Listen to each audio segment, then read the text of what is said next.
quick disclaimer before the episode starts. This episode contains discussions around COVID-19. We know and understand that not everyone wants to talk or hear about this topic at this moment. If you feel uncomfortable about this topic, we advise you to skip this episode. Please do what is best for yourself and your well-being.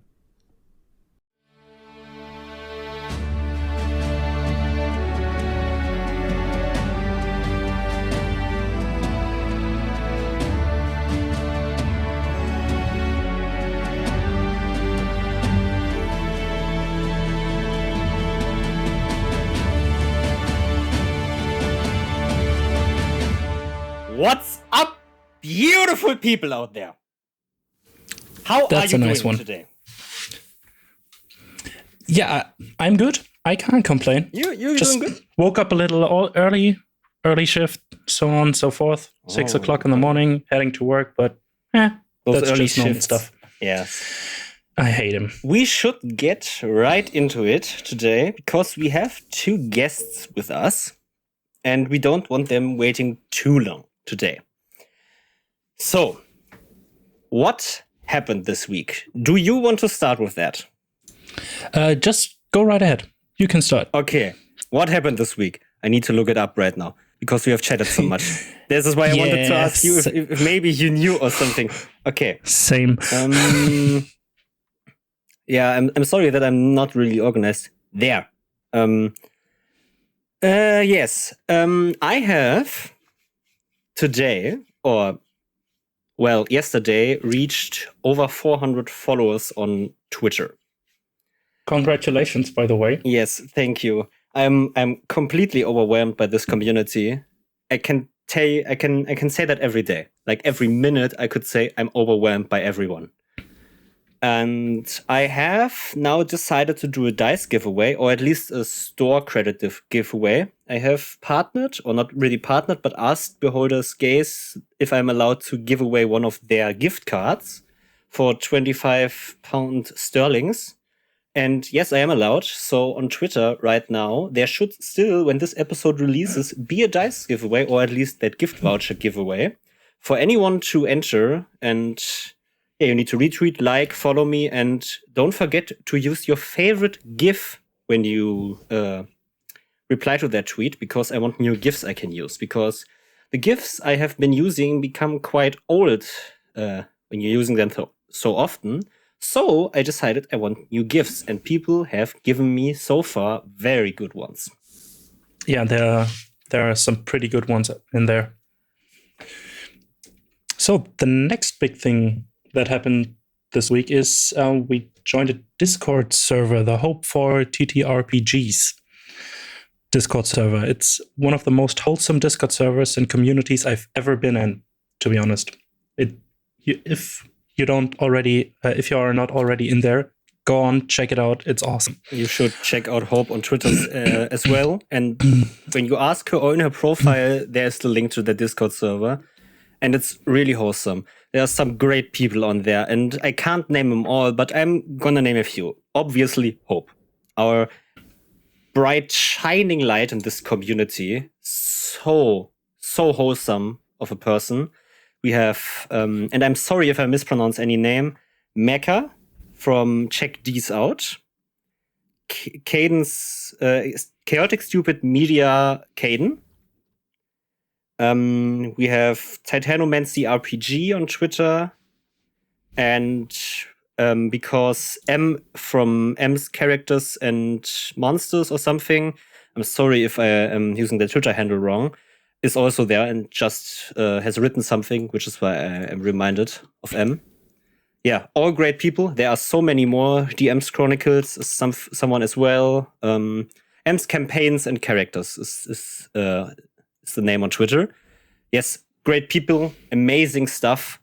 Such a good way to connect with people, talk with them. And very helpful if you like to create, exchange ideas, ask people to look over your homebrew stuff and everything like that. Yes. Awesome stuff. It's there's so many channels where you can put maps, NPCs, complete campaign ideas, and people will tell you their thoughts about it and what they would spin out of it, and you can talk to them and then both get something out of it. You get critique, they get a new idea. It's great. It's such a great way of communicating over Discord. And developing your, not just your maps and homebrew, but your skills as well. Just getting more than 1 or 2 extra inputs on your ideas, what you did, is definitely a great way to improve. Yes, and this brings us to the third topic we have. Yeah. I'm really excited about that. We have joined another Discord server, the 200 Proof Games Discord server from Authenticity Trip on Twitter, which was shout-outed last week already for his game Travel Not Advised. And guys, finally, the playtest has started. I am gearing up to run a game in 2 days with you as a player, actually. Yeah, and I'm pretty excited to be tortured by you. Can you, but please, tell us something about your character. It's just it's nothing really that fleshed out because it's just a playtest, and we want to get as many games as possible, different ones, into the play testing stage, because if the more games you play, the more feedback you can give. And I really like the idea of that particular game or that rule set of Travel Not Advised. And my character is the class or the trespasser type of the pilot. His name is Connor Laurent, which over time boiled down to Connor Laurent. They were in the same haven which were sent from the American Army, I think you said. It is the American Army. Yeah, to an island in the Pacific, an imaginary one, and there he went there with his brother. Yes. One day, Connor came back from a trip, and everybody was there except his brother. The only thing he has from him is one of his chains, or his necklaces, not chains. The dog tag, necklaces. Right? Yeah, exactly. His dog tag, and now he is starting to search for him, and so that's the reason why I always venture forth in this crazy, dangerous, spooky setting that we're about to play. In this completely spooky and completely fully fledged out rainforest in the Pacific Ocean, definitely, next to the Japan. Yeah. You already said a name for the island, I think. Yes. Do you want the Japanese name or the real name? I kind of want to hear the Japanese name again. Akuma no Shina ist das, glaube ich. Is it? The German coming out again. Damn. Wait, I have the document open. It is... I think it translates something like Akuma no Shima, the devil, or something like that. It's Devil's Island, or Island of the Devil's Demons. Island. Yeah. Basically, the story is pretty stoked. The Japanese were conquered by the US in the Second World War, and with the Peace Treaty of San Francisco, every territory that Japan owned should have been given back to them, except for that island. The Japanese insisted that island is not included in that peace treaty. And the Americans thought, okay, yeah, cool, new island. Yay. Didn't really use it until they found out that there is a lot of, I think I made it lithium, which is very important in the modern age as a mineral. And there's also something else, a new kind of stone, which has very, very high energy potential. And the Americans have built a research center there and are now keeping that a big secret with many battle cruisers around it, which are just there for training purposes, of course. They want to hide that facility for as long as possible, because those new resources they found could change the whole free world and maybe end any given conflict for the United States of America right now that in that world still exists. Like any conflict, because they have so much new energy and power from those stones that they found that they could start a world war and probably win it. Yeah. All right. Something I'm else pretty is on stoked that about island. this. Yeah. And we will find out sooner or later. Yay. Hopefully later, but overall, I'm pretty excited for this one. Soon enough. You will find out. Yeah. That's good. And then the next thing that happens this Sunday, the 7th of October, is the Super Bowl. February. What did I say? October. Yeah, definitely October. Guys, my brain is just melted. We are recording this 4 months early to get a little bit of a head start. Yeah. So, and one thing you can't really do right now, thanks to the coronavirus, is having huge watch parties to watch it. So, that's a good leader to, or fate to our topic today, is what are, or how do you play tabletop RPGs during such difficult times like Corona or other possible lockdowns? Do you want to introduce our guests today? Oh, no. I thought we wanted to shortly get into the statistics and why the Super Bowl, next to being the one of the Corona pandemic, is actually very important for the sports people. Yeah, I forgot about that. Sorry. I'm actually not that big of a sports person, but I still work kind of with very close to the football industry. So I have got some statistics for you. The Super Bowl, the 55th, is one of the most important, in my opinion, because it's Tom Brady, who is known as the GOAT of football, versus Mahomes, which we could call new kid on the block, as Brady has played 21 seasons and Mahomes has only played 5 already, and he has already won a Super Bowl. Brady has won 6. Major. He has won 1 already and is in his second Super Bowl. He could get 2, which then would put him at the same spot with Peyton Manning, who has also won 2 and is also considered one of the greatest of all time. That's insane. Like, he could already in his 6th or 7th or 8th season join the greatest of all times of that sport, at least in wins in the Super Bowl. Maybe not. He needs to do much more work to become really a greatest of all time, but with his 5th season already at the cusp of winning 2 Super Bowls in a row, that is a great achievement. And that's impressive. Yes.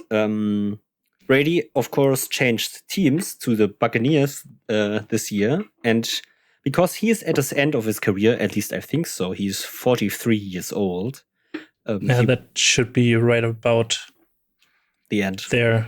He will not make it much he will not make it much longer in football. I think he will live a happy life. Professional sport, actually. Yes. So it's important to see if maybe he can defend his title of greatest of all times for a much longer time now, or maybe fall to the new kid on the block. Yes, I know many tabletop fans are not sports fans, but the Super Bowl is still a great event, and even if you don't watch sports, you can watch the halftime show, you can watch the TV ads, which are always great. It's a big event in general, and I think that it works in the COVID pandemic, that they can play, shows that everything is still possible, or somehow possible, and we will make it work as humans, and that is something you should never forget. We will always make it work. Humans are incredibly good at finding a solution. We have done that since the beginning of time. And we will find a solution problem solvers to Corona. We will find a solution to everything, but we will take time for that. So, introducing the first guest. I will introduce one of both are my players, and not particularly one is a joint player of both of us. He has played with both of us, but one is I would say one is only my player, and the other one is actually still one of my main players, I could say. Like, I have in your main player roster, basically. Yes. So we have, he wants to be called John, but I will bug him once or twice in the episode by calling him his real name. if he wants that at least. Mr. Intelligence is a Dumpstead, and Goliath is my only race. Hola. How are you? I'm fine. I'm very fine. Yeah. It seems we have interrupted a talk. Yeah, we were talking about potatoes and carrots and guys. Well, shall we introduce the second person? We shall. I think we shall, yeah. We have Marcy, the real-life bard, and all my stats are 10s. Hello. Hi. Hello.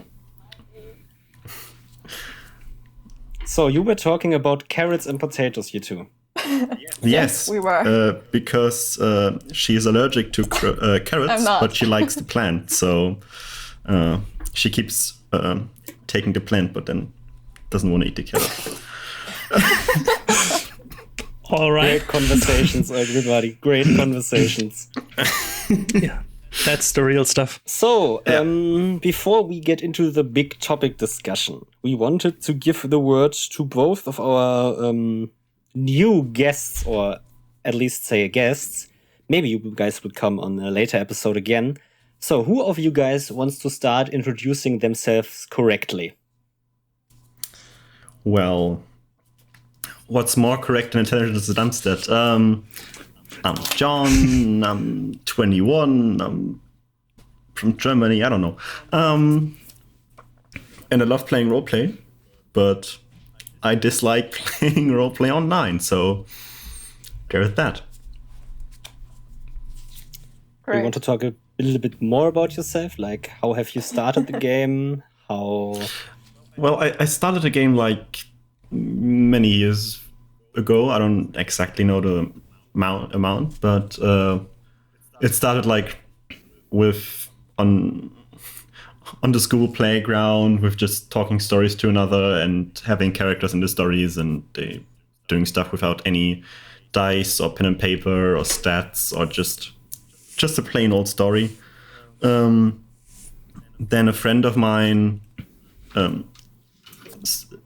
had an old role-playing group which broke up from his father, a few colleagues of his father, and him.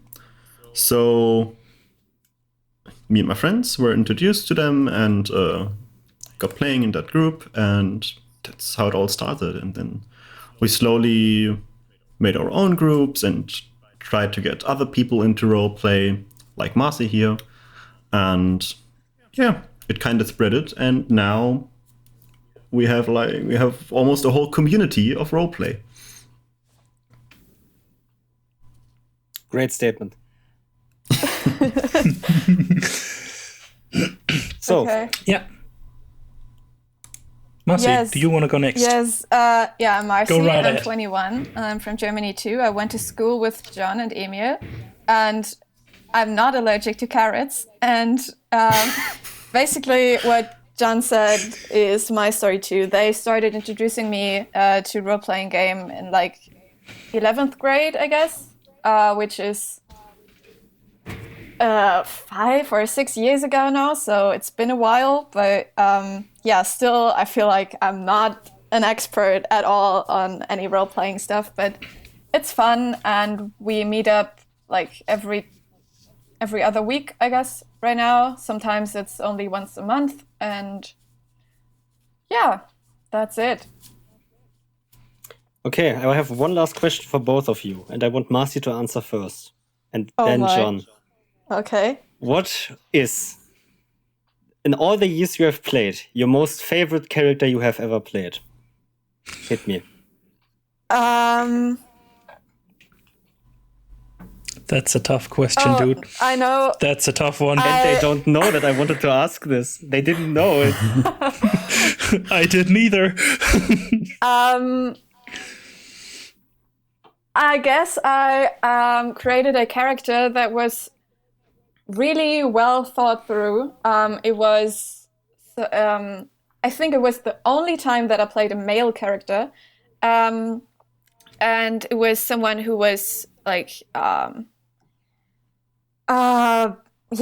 breaking into houses and stealing stuff, but also very clever and good at climbing and being sneaky and stuff.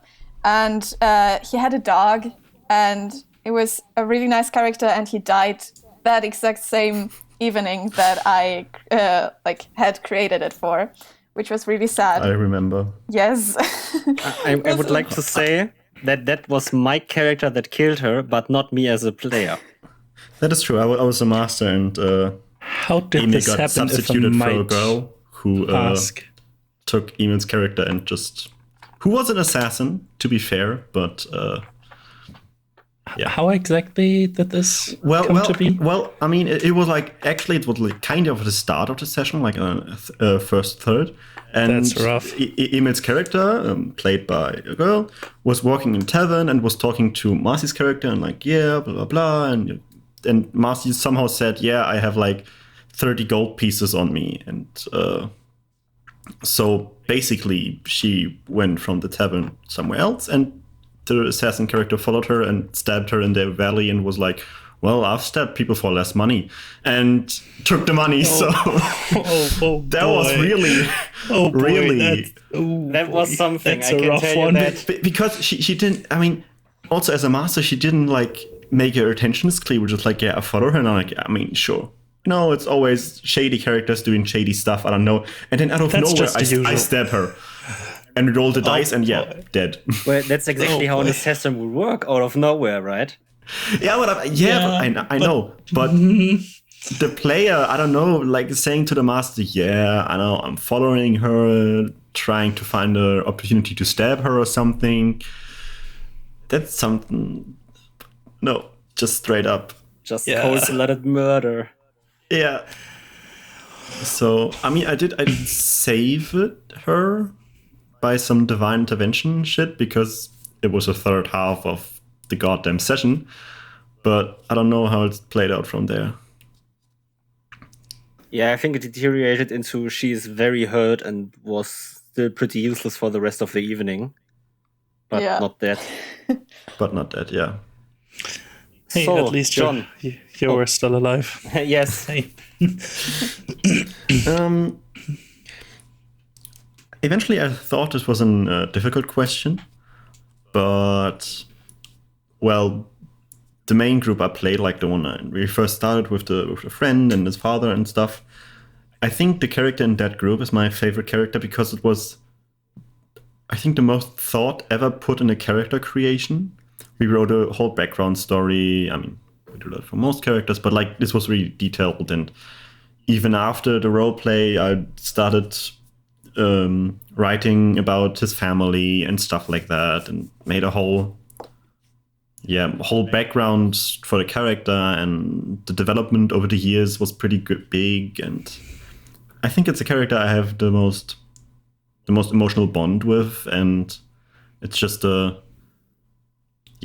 character that has the most heart in it. I mean, I am in that group as well, just so that people know. And we have played those characters longer than some people have played role-playing games. Probably longer than I have. Same. I mean, we probably have 8 years. 7.5, I think. This year it Seven becomes and- 8. I mean, we play these characters for 7.5 years, and honestly, Yeah, that's way this longer than I character- play. This character dies almost every 2 sessions. It's like Lenny from South Park. Kenny. Kenny, I don't know. Luckily, we have a really powerful mage who knows some really powerful healing magic, but there was a few times where I got really depressed because I thought, well, I'm dead. But it always somehow ended up not dead. But yeah, we played this character for 7.5 years now, and I think he probably died 20, 30, 50 times. Oh, damn. Yeah. All right. What type of character was it? Or is it?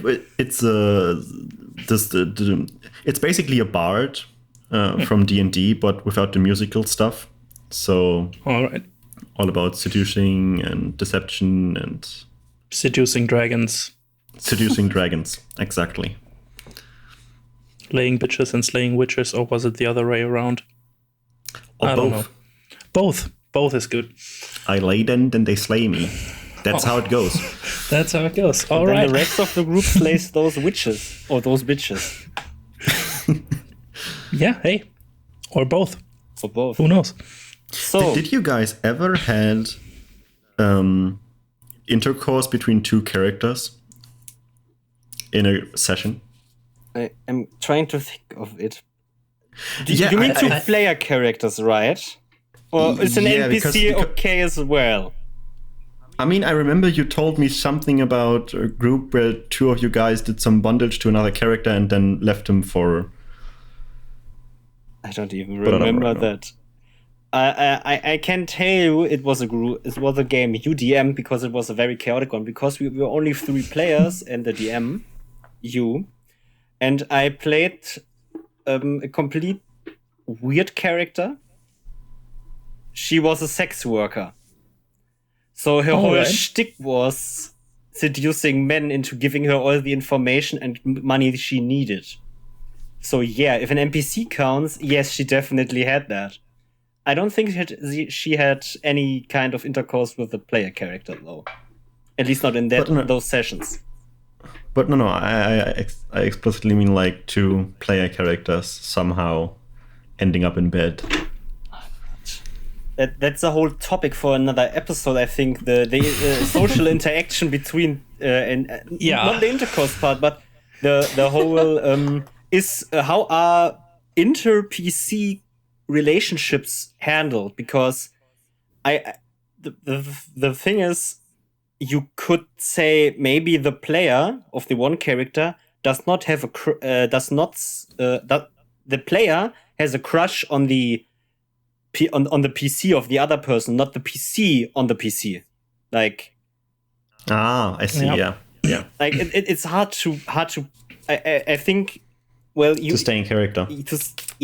first of all stay in character, but second of all you would need things like consent. The whole table, or at least the other party in that intercourse way, would need to agree on that, obviously, right? You would have to have a talk before a session, or in the session 0 where you lay down the rules of this is possible in our world.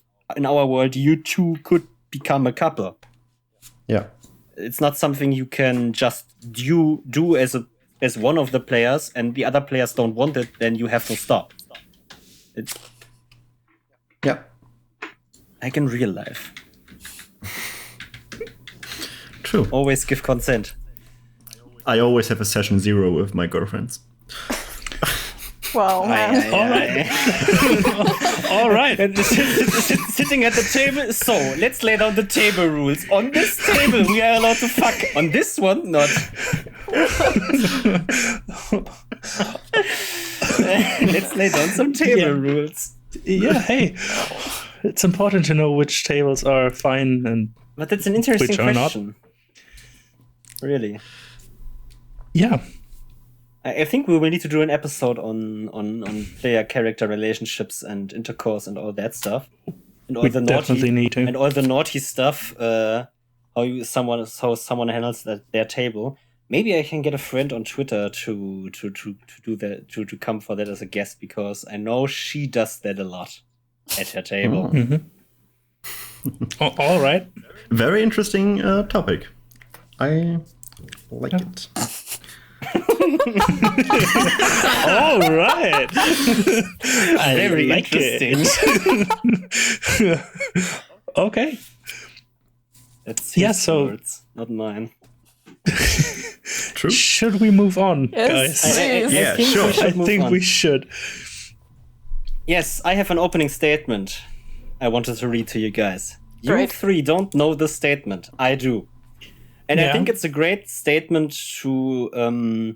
to convey what this discussion is all about. And I would like you all 3 in a row. I don't know who wants to start. Then to give your takes on that. So I will start. And because the person that has written that statement is a librarian, I will do the proper quotation as good as I can. This is quoted from the 1st of February 2021 on Twitter from Dungeons and Librarians. I am an introvert. and can be a bit shy. Role-playing can sometimes be behind a lot of barriers for me. I have broken some of them, and my next challenge will be to adapt to the yes and, but to do the yes and outside my own reference frame. The pandemic has given a new gift. With a lot of play being moved online, we're no longer restricted to playing with those close to us. Friends we already share a reference frame and a history with, people who are most likely very much like ourselves. This is a gift and a challenge, and I at least have to learn to say yes and not try to go to my comfort zones, but to play into someone else's reference frame where they come from and listen a lot more to their stories when they play with their friends. So, Okay, that's a statement. that's the statement. Nice. Citation. Well, I think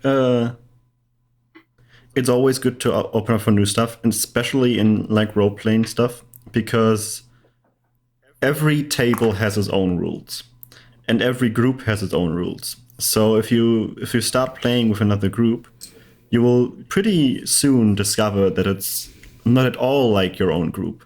Like I played in groups where character death is just, well, a thing that can happen by misfortune, and you always keep a second character sheet ready, and when a character dies, a new one miraculously appears. And I have played in groups where, well, death is just not a thing to be dealt with, and that's only for death. And there's a whole lot of other stuff.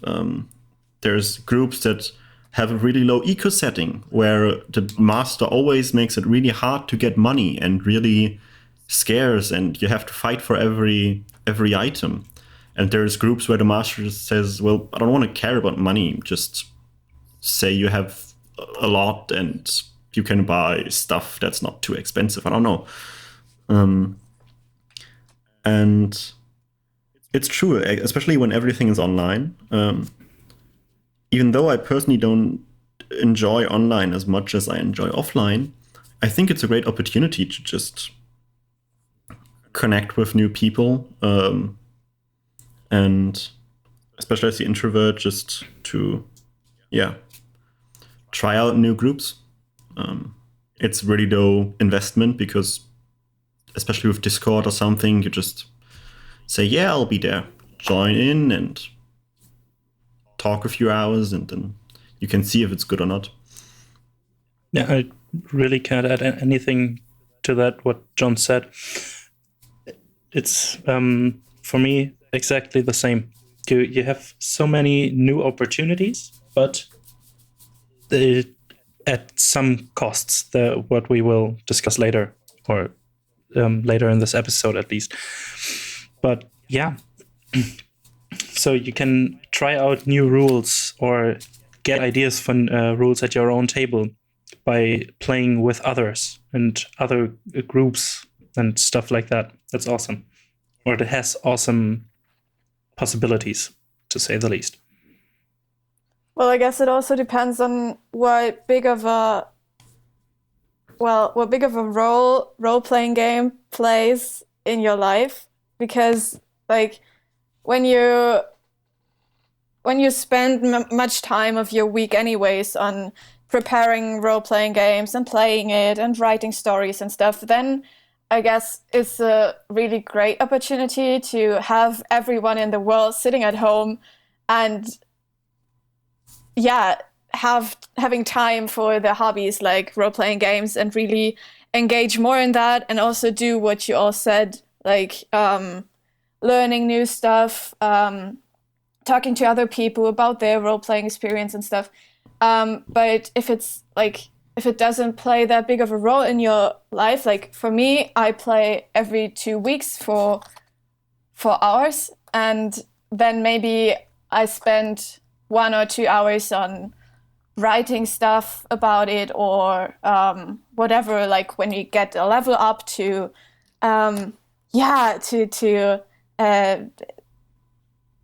create stuff about my character. But I feel like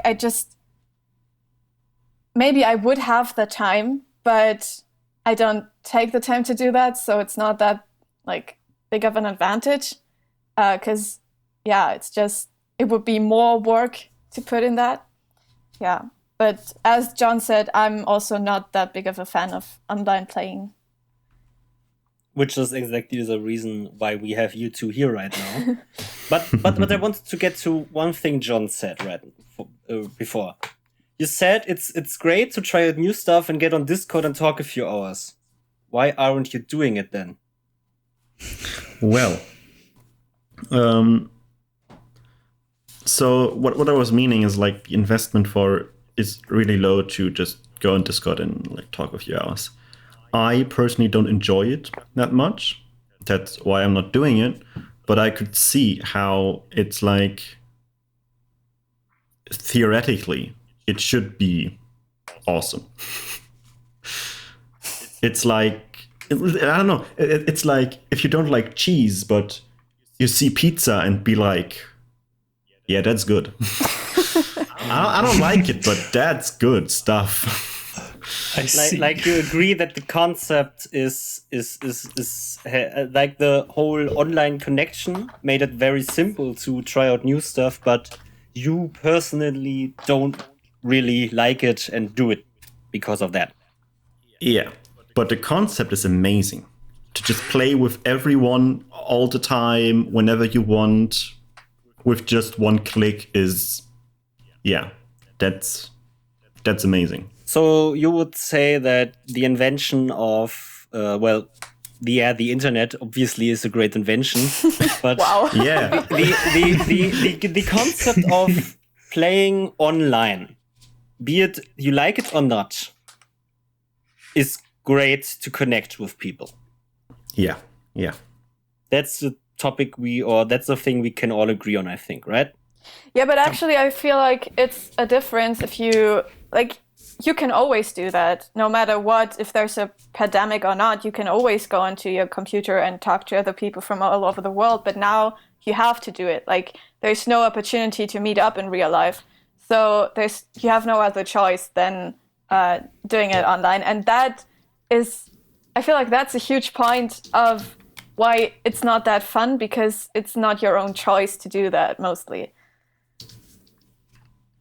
Yeah, you're kind of forced in that direction. You can't really the evade option that. isn't there. The other options is not there, right?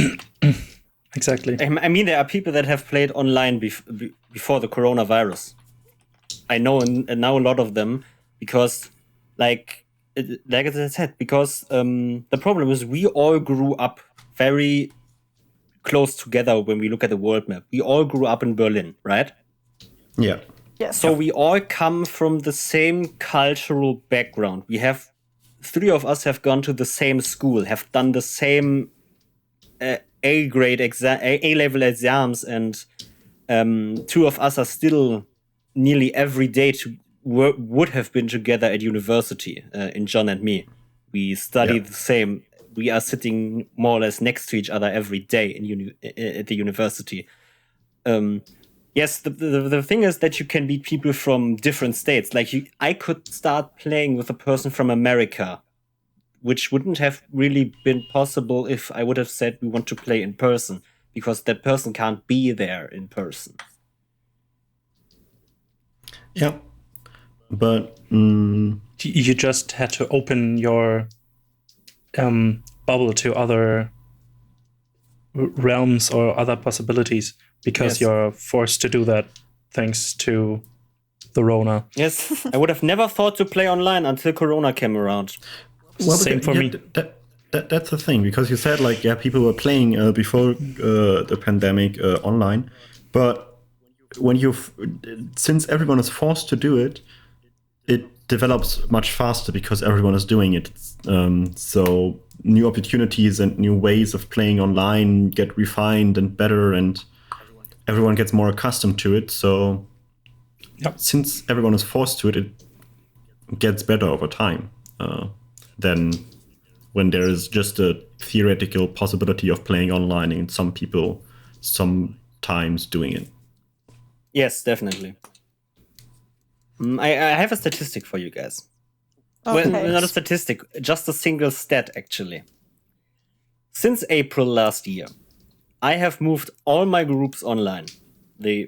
My Tyranny of Dragons game, then my, at that point, still Contact Sci-Fi Secret Agents Contacting Aliens and whatnot game.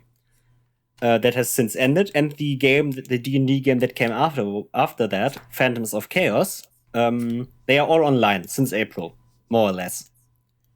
How many hours do you guys think I have played on Roll20? Since April. Since April. Not even a year. I can't answer that. I know. You Yeah, told me that right before. yeah, it's a little bit less than I told you, but it's not too far off. If I play like Just round it up. 500 hours. it's more than that. Okay, so 2 hours a day, I don't know, 700 hours? Close. It's under 700 hours, but over 630. It's in that range. Over 630, that's like you played 10 hours a week. Yes. More than that. We haven't even had Damn. 52 weeks since then. We have gone from That's a lot. like John and I started with 12 hours sessions once every month or once every 1.5 months. And now I play over 10 hours, like not play, but I'm on Roll20 over 10 hours a week. Which is basically all, like, that's not even all the prep I do. There are so many hours I am not on Roll20, which I'm still prepping. Writing in a Word document, scribbling notes on my notepad. I mean, that comes down to like 2 days a week. That's just for roleplay. Yes. I have the time for that right now. That's a lot. Yes. I've never That really said that number is small. I had just said that the number is there. Yeah, I know. You wouldn't have told us the number if it was small. Like, guess how much? Well, I don't know, 50 hours? Yeah. 2. Wow. well, if I would have take played it or leave since it. April for 50 hours for nearly a whole year, there would have been a number that is also Okay, very true. fun That's also to look at. discussed worthy. Yeah. Like if I would have told you it's around 100 to 400 hours, that's around the time you would expect to be having when for playing a whole year of one weekly game, 2 bi-weekly games, and games in between. Like there are one-shots I have played in a campaign that has more or less been loose, so maybe full months, 4 sessions, and then 6 months nothing. I have been in another campaign that is very loose, more or less every 3 weeks, and then there are the one-shots. One of which I'm playing on Saturday with Niels. Yay. Yay. For a new, we talked about in the introduction about a new kind of rule set or a completely new game which we are part in, or we take part in playtesting that. What is it about? Surviving. Nice. Surviving some horrors Emil throws at us. Surviving an unkillable monster. The monster has no game Yay. stats. You just have to survive the night. So it's like Cthulhu. No, Cthulhu... Well, yeah, in Cthulhu you can't really kill the monster, but there are still ways for... Like, Cthulhu is about surviving and controlling the madness inside you. That game is purely about survival. Like, the monster... let's take the alien from Alien Isolation, because that's a prominent example that the creator himself... I think it's himself. I'm sorry if that's themself. I think it's themself. I'm sorry if I'm misusing a pronoun there. That prominent example was used, like in Alien, the only in the movies, the only objective for the whole crew is to survive that alien. They can't kill it. That rocket engine they used at the end of the movie did not kill the alien. They can't really escape forever, but they can survive as long as they can. And that's basically the whole topic of that game. The monster can adapt. Like, the monster can grow an extra limb if it needs to. If it needs another arm to rip open your spinal cord and eat and drink your Slurp it spinal out. fluid or something.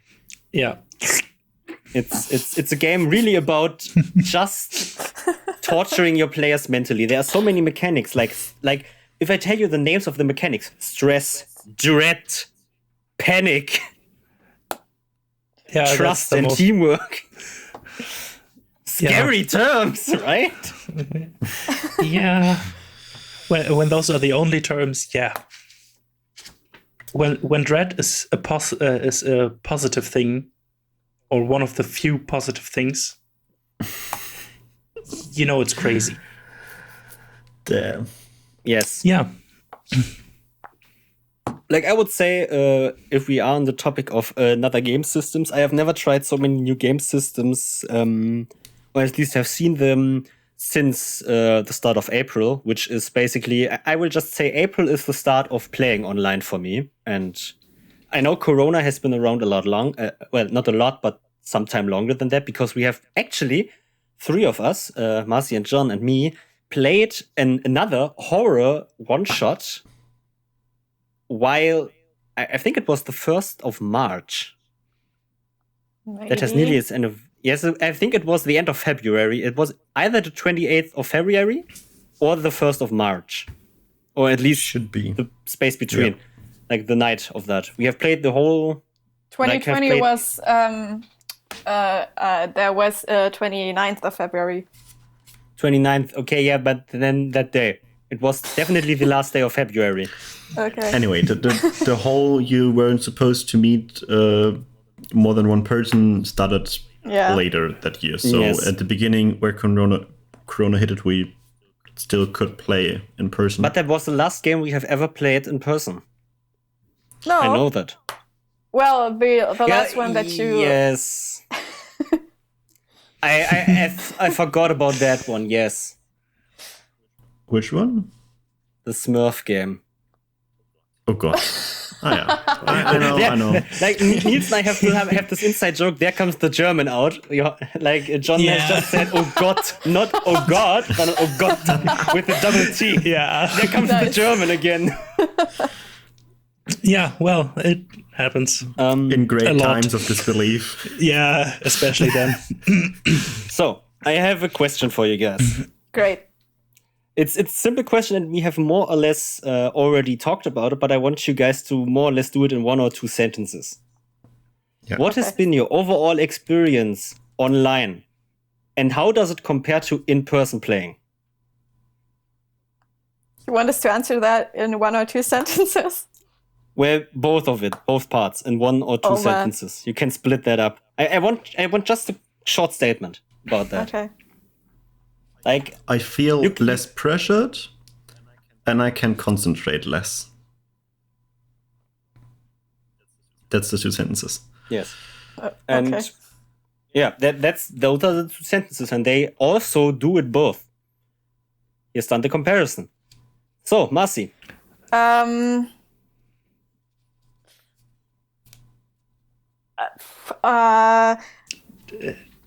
think... If you would like, I can jump in if you want to think a bit more.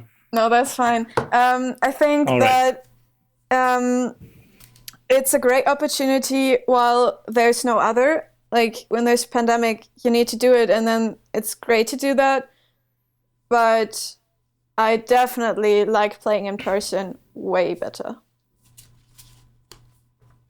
Because it's more social. Yes. That's fair. For me, it is way easier scheduling-wise, especially during the pandemic, because everybody has more or less, way more free time. But the feeling isn't the same as in person. The in-person sessions are way closer to, for at least for me, to the heart.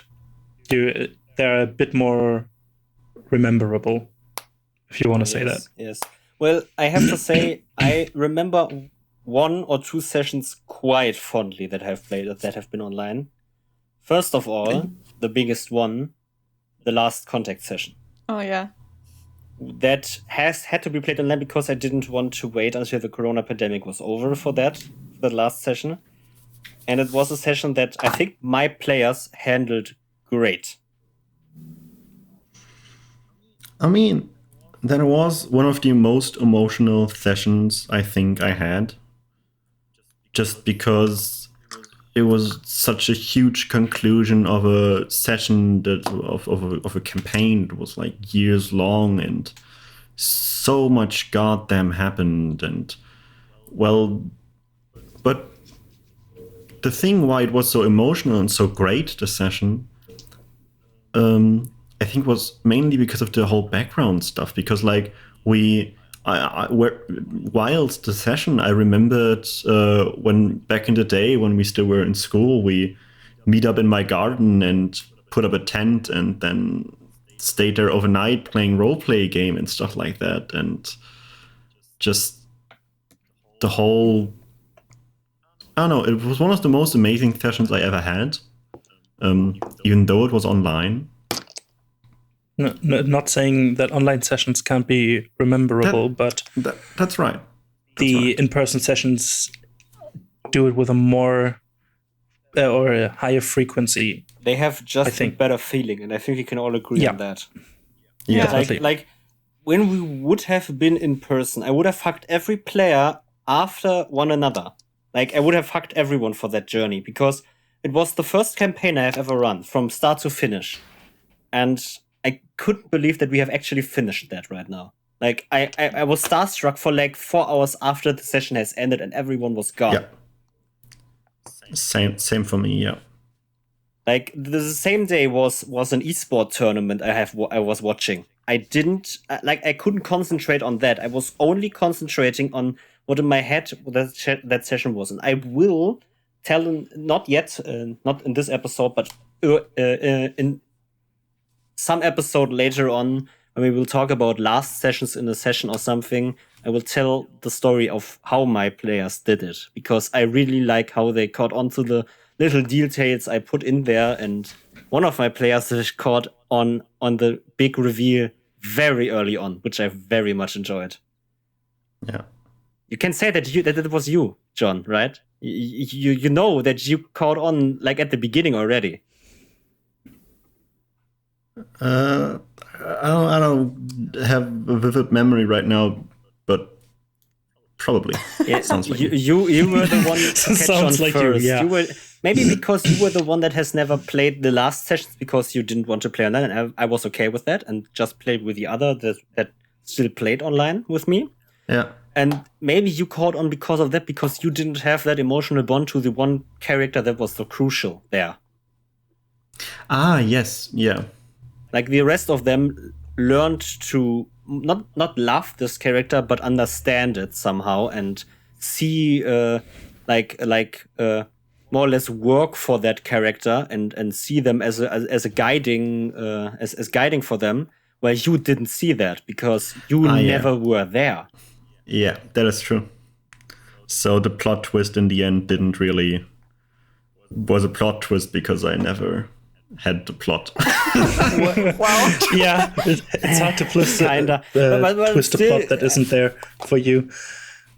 Yeah, I still thought that you would catch on later. I didn't expect you to catch on actually so fast. Like, I thought maybe Mas you would catch on first. Maybe even Sönke would catch on first. Because he already hinted that he thinks that something like that is going to happen, but didn't think that it would happen. So he maybe just crossed out the possibility in his head. I had no hope for Daniel or Toby. Nice. But like another thing I wanted to add about this session, it was like when I play in person, or when I remember sessions that I played in person, I have a memory on sitting around the table and seeing other persons, and I have a memory of the whole situation. Mm-hmm. When I remember sessions I play online, I remember the story, but nothing really else. Because it happened at my desk where I sit every day and work and play and do everything. So there was nothing to remember. The social interactions aren't there that can be remembered. Yeah. Just when I said like I remember with the contact session when we sit in my garden and played, or when we went to Emil's place and played and stuff like that. I I have a vivid memory of that, and all the stuff that happened around it, like not just only the role play, but everything else that we did on those days. Just bonded with that. We couldn't get the grill to run. Yeah, exactly. Every time. And it was always a different error. Just it was always guys. something different. Do you remember that egg I tried to make on some foil on the grill? It didn't work because I didn't use oil. Oh yes, you tried it without oil. And the eggs, they stick to the foil. I remember that. But you made a fancy little pan out of aluminium foil. So I mean, it was Do you remember the burnt garlic bread that we burnt in the in the mini oven that you had in there? Yes, we had like a microwave oven, and we put some garlic bread in there. It was a microwave, but we still put it in for like 30 minutes, and it came out. It was like completely done. It was just a charcoal. Faintly smelling of garlic here. I don't know. But also, like, that's the huge part why I don't really like online playing, because all that like doesn't happen. And also, I feel like it's way more easy to remember the story when you have something to connect it with. Like, I know what story we played on what evening that we did a campfire in John's garden or stuff like that, you know. And now every session I'm sitting on my desk, and honestly, I cannot tell you what happened in what happened before the other things and stuff, because it all looks the same for me. It's just you have to concentrate so much on the story because you cannot connect it to anything around you. Yeah. So do you guys have any ideas on how you could improve these or negate those negatives of online playing? I mean, a big thing is like Roll20 is a great thing for that, because when we play role-play game in person, we often don't play tabletop and stuff like that. We just play pen and paper. But when you don't have anything else, I think it's Roll20 is like something that is visual, something that you can like see and interact with, and that's at least something you can hold on. So definitely use that. Yeah. Also, it's obvious for some people, but at the beginning we only played via voice chat, and then at some point we started to turn on the camera, and it was really, for me, it was such a turning point to like see the other people, see what they're doing, and also when they're not talking, watch like what they're doing while not playing. That's a huge part of trying to be social while only being online. Yeah, just seeing other people's reactions helps the feeling a lot, I think. Yeah. That same thing was a really interesting point. I had a webcam for some time, but I really never thought of using it during an online play session. But once I just said fuck it and clicked the damn button, and it just elevated the whole session to a different level. And then every time we played online, everybody made his own snacks. That's a bit weird, but we just would turn on the cameras, place all the snacks in front of us, and just try to make the best out of it. If you understand what I mean. Yes, yeah, that's nice. That's the thing we were talking about before we actually pulled you guys. Humans are... What are humans best at? In my opinion, adapting and problem solving. We will always find a solution for every problem we face because we just have to. That's just the nature of a human being. And same goes for the coronavirus pandemic, or at least the problem of not being able to play tabletop RPGs in our case now.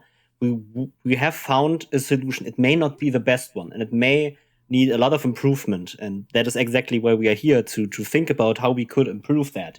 Like, for example, Niels just said, why don't we all put snacks in front of us? Because if we would have met up in person, there would have been snacks on the table, right? Yeah, Yep. that's actually something I wrote on my piece of paper in front of me. That like when you're playing in person, there's some things that you like. You're ordering pizza or you bring snacks that you bought only for that evening. And when you're at home, you don't just randomly order pizza when you have noodles to cook at home or stuff, or you have vegetables. So well, you're not eating chips while playing the game or whatever.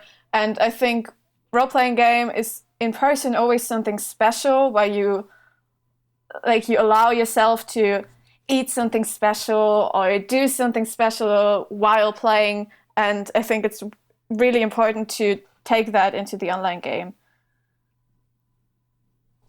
Yes, I have to say about that. Like, you guys know how I look. I am not the slimmest person like John is. To put that out there. I don't really have a problem with my body or my weight. Like, I am, since the coronavirus pandemic has started, I am doing sports. And that now comes the thing. The only junk I actually ever consumed, really, even before the coronavirus pandemic, was role-playing sessions. That has gone to zero. I do not drink anything else than water, or maybe one glass of juice, or maybe a tea. I do not eat any kind of snack while playing, as the DM at least. That has gone to a complete zero for me, that snacking part. I wouldn't say it's been bad. I can see how the snacks, because they are connected to the memory of playing in person, would help, but like for me it's a double-edged sword. At least when I look at it. I see. Yeah, interesting. Yeah. There are definitely some pros and cons from that. Some people get really the urges, let's say that, to eat when they are, for example, at in their own home, to eat more junk food. Like, you could sit on the couch and just eat a bag of chips while we are playing a role-playing game. Like, we are playing our 4-hour sessions or something. And yeah, you could do that, but I don't do that really. I don't. that could be that I'm the only person that is like that. Yeah, man. No. No, but I guess that's also an advantage of playing online, is that you're in your own home and everybody can manage these things individually.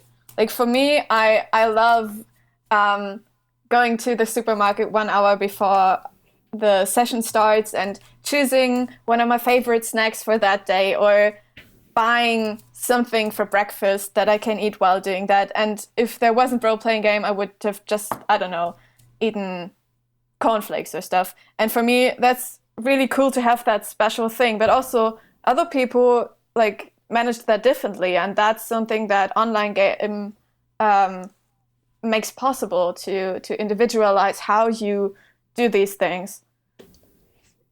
That is true. One advantage that comes with that is what I often do is, like, when it's a session and I'm getting hungry, I don't know, I just put the microphone from the headphones to the speaker, not the microphone, the audio, and just crank it up loud enough, go in the kitchen, make food, and come back with the food I want. So normally you sit on the table, and especially when it's someone else's house, you're like, well, you know, I'm a bit hungry, but we will make a break in like half an hour, and then blah, blah, blah, blah, blah. But when it's online, it's just like, yeah, sure. I mute myself, crank the audio loud enough, go make some food, come back, eat something while playing, and when I have to say something, I just unmute myself, say something, and then I can eat again. Also, I can eat food that is as crispy and loud as I want, since there is a mute option. Yes. So I often sit here with a bag of chips and. So you're the other way around. Yeah, actually, yeah. Since I always get like, I don't know, instant noodles, chips, pizza, garlic bread, and just eat junk all the time at sessions when they're online. Yes, I wanted to say something. Yes, like Marcy already said, the problem with in person is also a huge coordination part, because do you guys remember?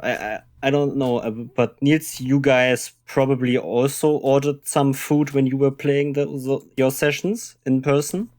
Yeah, quite regularly. You always have that person that says, no, I don't want to eat that.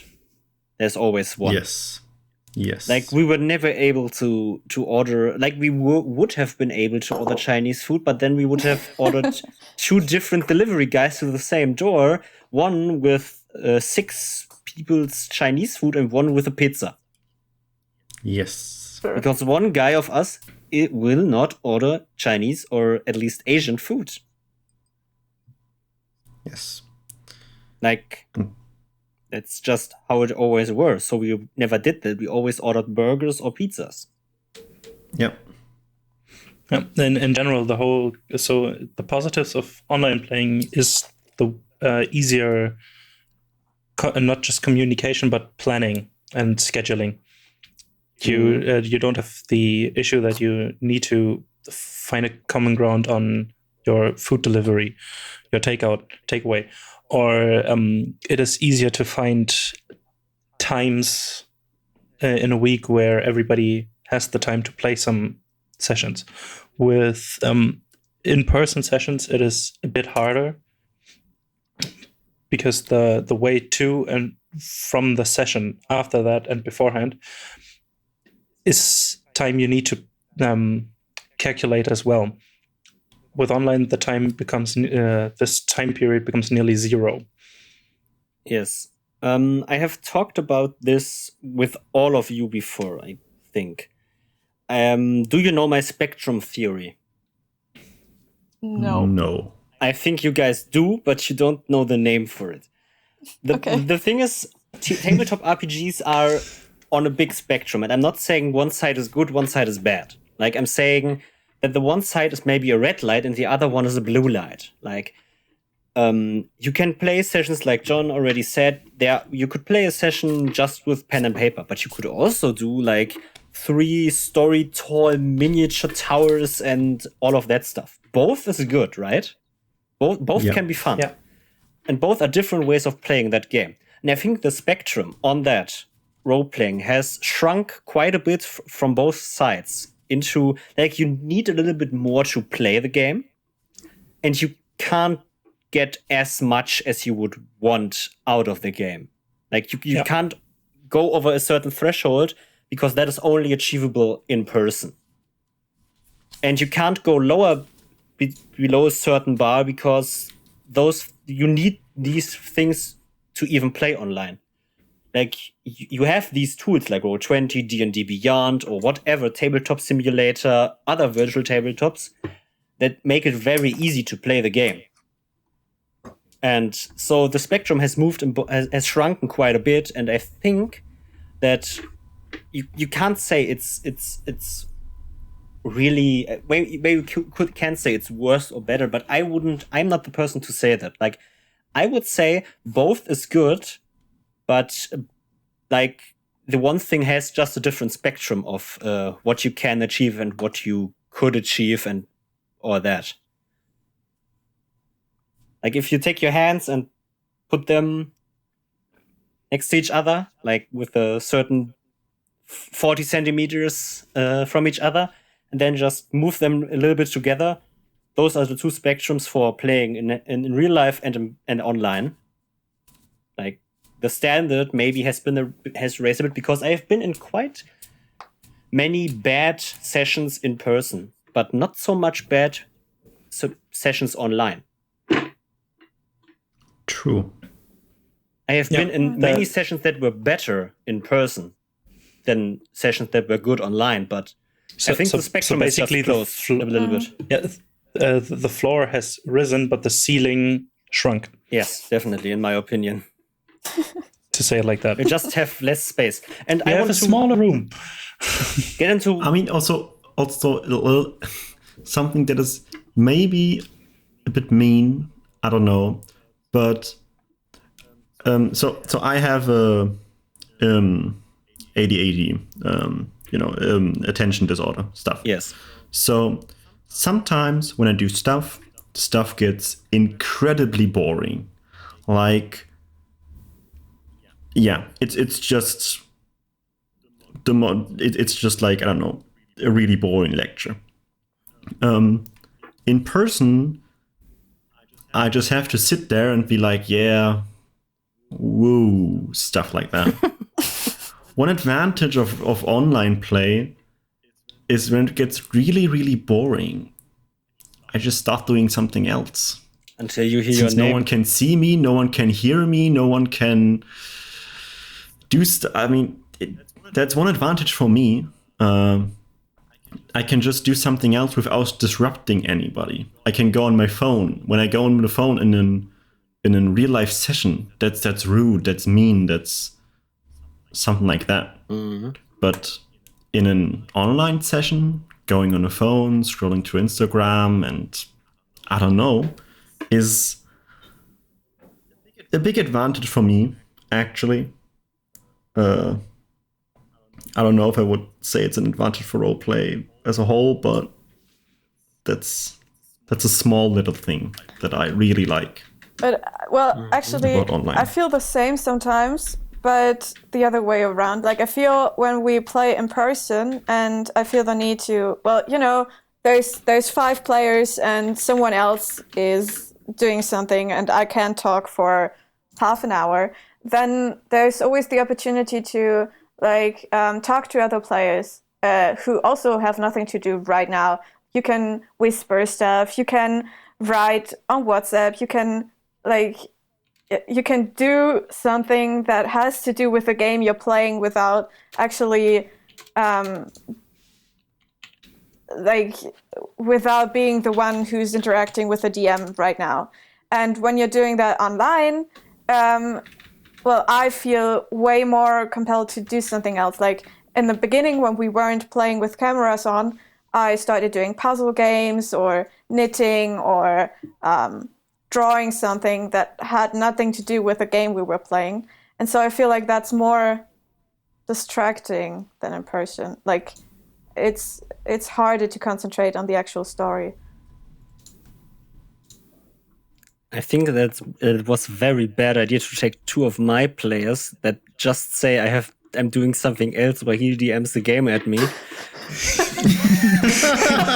Maybe that was not the best idea I had. No, but really, it's like, you're a great DM, Emil. Yes, true. Like, for real. Can it's confirm. Just sitting down for 4 hours and staring at your screen. It doesn't matter what you're doing. Even when it's the most interesting Netflix series, I will not sit there and watch the screen for 4 hours straight. I will always do something else, like eating or like doing something else. Like, I'm not saying that is a bad thing. I was just making a joke about myself. Yeah. Like, I do the That's same fine. thing if other people DM for me. I will be on my phone for some time, and if you ask me something, I may have not paid attention that quite well, and would need a recap or something. Like, can you say that again? Like I have the opportunity to just say, that I didn't hear that on Discord. Like, I can just say, that did not reach me. Can you say that again? But also when Even though it isn't true. The shenanigans you can do online.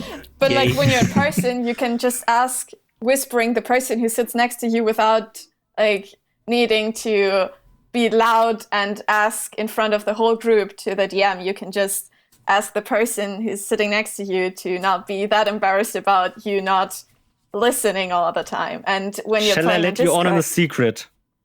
Yes. We DMs know when you are whispering and saying, I don't know what he was just talking about. We see that and know that. Just saying. But I don't can let see that as my players don't keep you understand what I from have doing just been that. saying. I understand. I see that. I can see that. Have you I see you all every time. That's actually the job description of the DM, Yes. basically. But Even when we're at home alone in bed, he sees us all the time. Like I was Sauron's asked, what eye is is watching DMing you. like? I was once asked, what is DMing like? And I said, I am babysitting 6 adults. yeah. That's why it's called sitting when you're the DM. You're sitting the session. Yeah. Yeah. I have Just one last thing. adult babies. Okay. Yes. Before we go into the section where we compile all our tips we have given over the session again, and then come to a closing statement. Marcy, this is especially for you. Oh man. Okay. The other 3 in this room here right now, in this virtual room, Yes. are gamers. Yes. We play video games. You don't. Yes. Do you guys, all of you, think that we gamers have an unfair advantage in that sort of regard of playing online when it comes to tabletop RPGs? Yes. I wouldn't say unfair advantage. It just comes a bit more natural to us. I mean, it is. I mean, the roleplay thing itself, I think, doesn't have an advantage. You don't have an advantage in roleplay itself, but everything around it. Yeah. Discord. Before Corona struck, I used Discord daily. I still use Discord daily. So doing an online session on Discord is just like, I don't know, playing League of Legends on Discord. I know how to do stuff. I have a mute button ready. I had it ready in the first online session. I had a whole setup where I had hotkeys and knew everything and knew how to fix problems with sound and all the technical stuff. Roll20 is really easy to understand when you have have ever played any RPG ever. So just everything around, the whole technical stuff is really easy to get into if it isn't already there as a gamer. Yeah. I feel. So, Marcy, I want Yes. your thoughts on that as well. Yeah, same. I think what you said is true. There's so many things that I was not new to. I used the internet before, but stuff that is not that natural for me. And I feel like the camera thing, for example, you guys are used to just talking to each other while playing games, and I don't like calling people. I don't like to just listen to voices, talking to people without seeing their faces. And also, like, my equipment, you all guys, you sit there with some great microphones, great headphones, and I'm using a €10 headset thingy that didn't come for free with my phone, but almost. So, like, it's not that great of an audio experience and stuff. And yeah, I didn't really use Discord before. Sitting in front of your computer for a few hours has been hard for online university as well as online role-playing games. And I think that's just, as you said, more natural to you, maybe.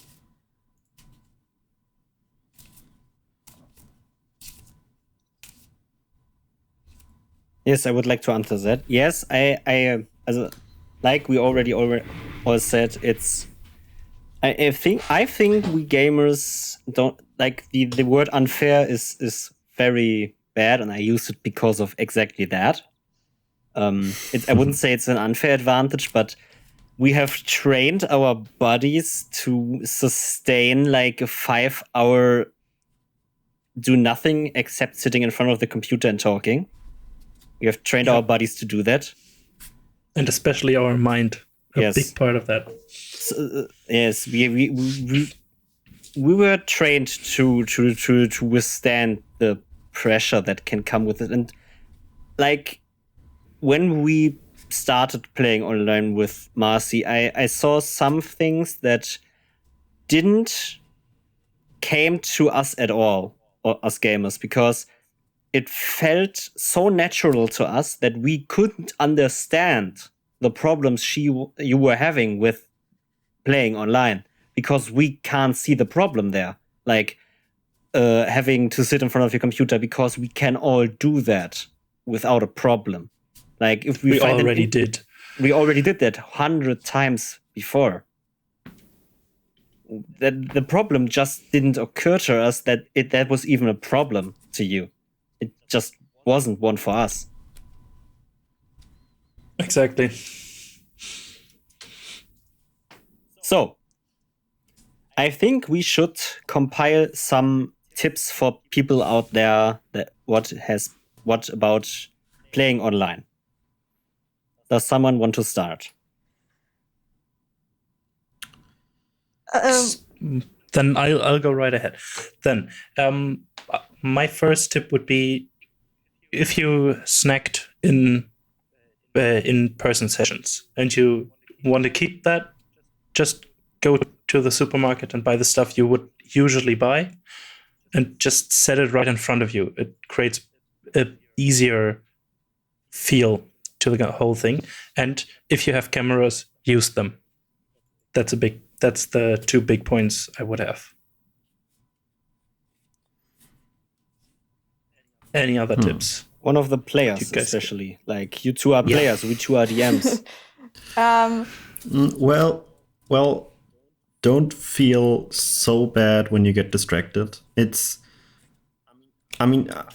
had that in the first few sessions, when I noticed I get really easily distracted when I'm playing online. I think everyone gets easier distracted. So feeling bad about that is, especially when you have like anxiety or something, I imagine that would be a bigger problem. Just try to think, well, it's normal to get a little bit distracted online. Don't feel bad about that. Use the opportunity to individualize the experience and make something special out of it. So if you feel like, as Neil said, if you feel like snacking is something great, to make it special and to have your favorite snacks there, then get them. But if you feel like that online gaming is the way to not take the pressure of everyone eating snacks around you and you're the one who won't do it, then use it to not eat snacks and stuff. And also experiment with places to sit. Like if you have a laptop, you can sit on the floor, you can sit on your couch, at your desk. You don't always have to stick to the place where you're also doing university stuff or whatever you're doing. And yeah, maybe find something if you want to distract, like if you do want to do something that's not the game while playing it, try to find something that's either not too distracting, like knitting, for example, or I don't know, doing drawing, maybe drawing something that happens in the game so you can concentrate on the story and still do something that's not sitting in front of the computer. Maybe not do something that has its own story, like scrolling through Instagram. It's very distracting. But yeah, do that if you want to. Funny enough, that was one of the things I did when we were meeting in person. When I got too bored, I just started to draw stuff because I could still keep track on a story. And also the camera thing. It's great. And also the camera thing. I think any way you can connect with people is important. Like if you have webcams, use them. Yes, it's important to get some kind of reference point to see people. Like the whole thing about tabletop RPGs was for us a lot about seeing each other, like meeting up after. For example, 3 of us went to the same school. We were seeing each other nearly every day, But especially after we have all finished school, we were not seeing each other every day anymore. And yes, that was also a great way of catching up with each other and seeing each other. And playing online, you at first didn't see the person. With the webcams, you can at least see them. You can, before the session, ask them, hey, did you change your hair? Hey, that t-shirt you're wearing is pretty cool and whatnot. The small talk you have done before the session was nearly eradicated because we didn't have webcams for us. There's a problem for me with DMing online. Not a problem, but I think DMs have to do, in my opinion, way more work online. Like the webcams, I don't see them. I do not see the people that I DM for because I don't have enough desktop space to put all the documents I'm using, the Roll20, the music I'm controlling, and the player webcams. I don't have enough space on my desktop for that. Yeah, I can see. Yeah. As a player, you just in quotation marks, you can just see the people you're playing with and the stuff you're using on Roll20, Tabletop Simulator, or any other system you use. And as a DM, you have to have open the PDF files or everything else you need. It uses way more space than. And in person, you can just clutter your table with the books and your notes and all behind the DM screen, and you're fine, and you're still looking at everybody who plays. Yes. The problem is that desktop is only 2-dimensional. Like, I can put every rule book I have for D&D, which is basically none, because I use D&D Beyond for everything. No, I have the DM screen, and I have that open, more or less, for every session. Like, I have it above my keyboard, before my in front of my desktop, and I can still look at the things and see like conditions and stuff that are on there. Because as if I would know the rules for that. Who am I? The DM of the game? No. Yes, but then the problem becomes that I can't put many things anywhere on my table, but all of the things I have are online. Because on Roll20, you are not only preparing one map at a time, you are preparing 2 or 3, for example. There are some times where I'm on a completely different map preparing that for my players, while they are on a different map pinging something, hey, what is this, what is this, what is this? Like, I can't answer that because I don't know what you're pinging. I have to do this. I have to move some tokens because you stepped into a pile of enemies. Or went into a cave. The classic. Well, that was kind of prepped already. Okay. That cave part for Sunday. Luckily, I didn't go in that cave. Well, you didn't go on the expedition anyway. Yeah. See? They have split the party, everyone. And she thinks that's a good thing. Yeah, it's always a good thing. Always split the party. So, because we have nightmares. 2 guests, right? Oh, Niels, I interrupted you. What do you want to say? Please. Sorry. No, that I was just saying the nightmares of splitting parties. Oh, yes. Yay. Those are nightmares. Because I have 2 groups, and both are split right now. Oh, no. I have to prepare for around 5 groups, because the one group is split into 3 parts. One part consisting of 3 characters, one part consisting of 2 characters, and one part consisting of Hayden. That's my character. And he isn't at the game table. I'm in danger. Like, the essential NPC is alone in a castle of enemies and needs to find a way. How will that NPC find one? I have told the 2 players that have left him behind because they used Dimension Door to teleport behind a wall. You could be killing him with that. And they said, screw it. And did it. That's the fate of not being at the table. Sometimes. Sad. I could have implemented a rule like Hayden is invincible for the time, but I hate like saving the character. Like, it's not that I want to punish John in any way for not being there, but I definitely will not implement any safety rules for your character if you decide on your own volition to not come to the game. Like, if you're sick, I could understand that. Like, if you can't come to the table, I would understand it. But if you decide to and tell me, I don't want to play right now online, I can't do it really, I don't want to, and I say that's fine as a DM, then I won't kill your character outright because of that or punish you in any way. But I definitely won't save them. I mean, here's another thing with different groups and different styles of playing. Because there are groups that have like the character like still going with the group if the player takes a pause or something. There are groups that just let the character go away for a few sessions, and there's groups that just don't give a shit, and from one session to another session the character is just like Gone. And when he's back, he's just there. I mean, that's a fine way. It's totally okay to do that, but yeah. I'm not the DM to do that. I know. That's in no way any criticism. No, I know. It's just, I know. I just wanted to say, like, that's an example of a thing that different groups of people have very different play styles, considering various topics and things. So, because we have 2 guests and we are cutting our time right now with 1 hour and 30 minutes already, normally Niels or I would do the ending statement, but does one of you guys want to do an ending statement to this discussion? Not the final words for the podcast, but an ending statement to the discussion.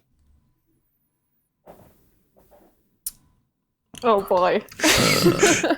There it is again. There it is, the German. Ah, shit. I mean, it's such a slight difference. Oh god, it's like There is no difference actually, but we just want to troll you. Yeah. I see. So, yes, John, you wanted to talk, I think.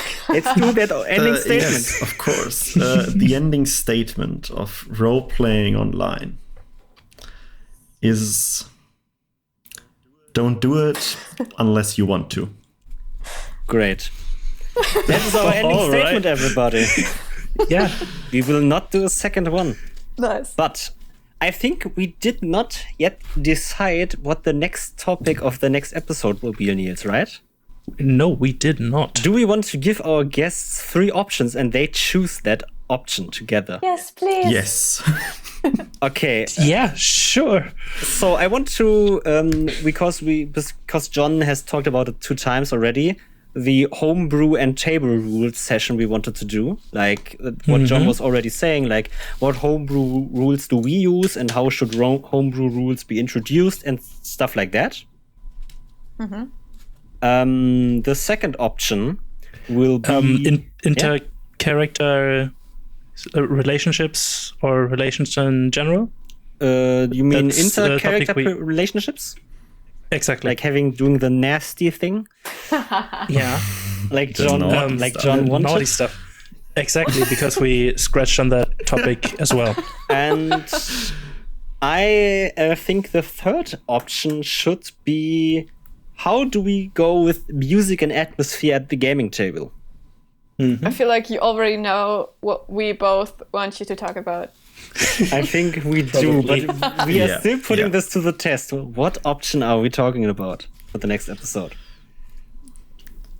I mean, I think actually 2 options are fine: the naughty stuff and the homebrew stuff. But I think Marcy wants the naughty stuff. She always Well, does. the things I know, So- like you're doing all of them, right? Just at different times. So yeah, you can start with the most interesting thing. All right. Okay, everybody. Naughty stuff it is.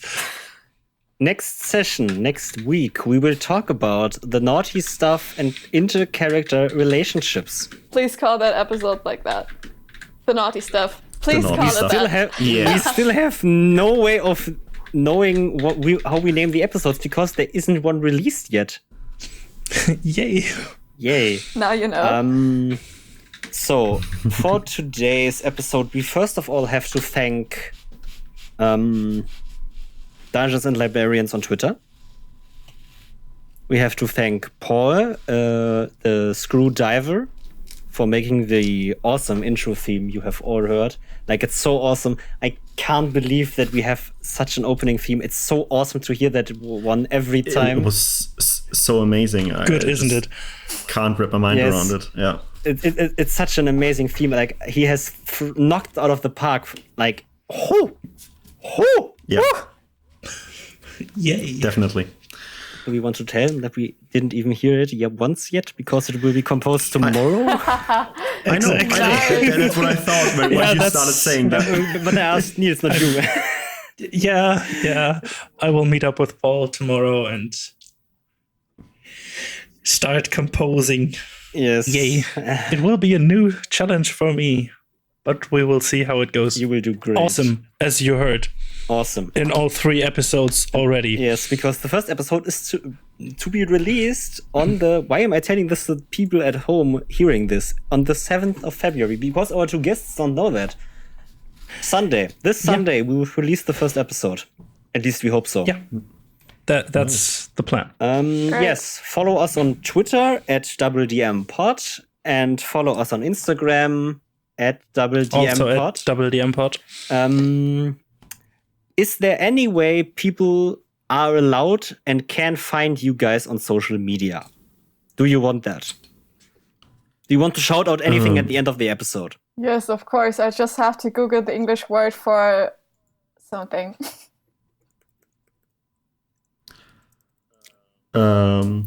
Yeah, they can follow me on Instagram at Burson, BURRSON. I don't post regularly or interesting stuff, but once in a while, I post pictures of Stuff. Nice. Like, that's I your love whole those brand, pictures I of think. stuff. That's my whole brand. Like, I just do stuff. My whole brand on Twitter is chaotic. Pure chaos. Pure chaos. I post so much random shit because I have this... I don't think you guys know this. I have this series since a week, which is called What's the Plan? I'm proposing any kind of scenario, like you need to get the green dragon out of its lair. How do you do it? And then the people can let their mind run wild with any kind of plan that they want. They can use any resource and everything. And the more chaotic the plan, the better. Nice. So, Marcy, Yes. your time has come. It's Marcy with an I at the end, then .m_. MARCI.m_. For what did you need to Google the English word in that? Underscore. I see. Didn't know that. Is that on Twitter or Instagram? It's Instagram. Facebook? I don't have Twitter. And don't find me on Facebook. Just Instagram. It's the best social network that is there. I disagree. That's heavily fine. on that. Like all the people I have met on Twitter are awesome, and you all know that we are better than the Instagram people, right? But Twitter is so I couldn't go to Twitter and not use it for politics, and that's exhausting. Yeah, that's because you are. Okay, I don't want to say the word for that. I think we should just stop the episode now. All right. Thank you guys for listening. Thank you guys. Okay. It just would have been a joke, but I don't want to say it. Okay. Yeah, we shouldn't. You should not. Let's just say thanks for everybody who listened. Thanks to you guys for joining our podcast this week. Thanks for having us. Thanks for having us. It was a great time, and we had lots of fun. I mean, at least I did. Yeah, me too. I did Thank not. you. Okay. Very nice. So, hear you guys next week, and goodbye. Goodbye. Bye. Bye.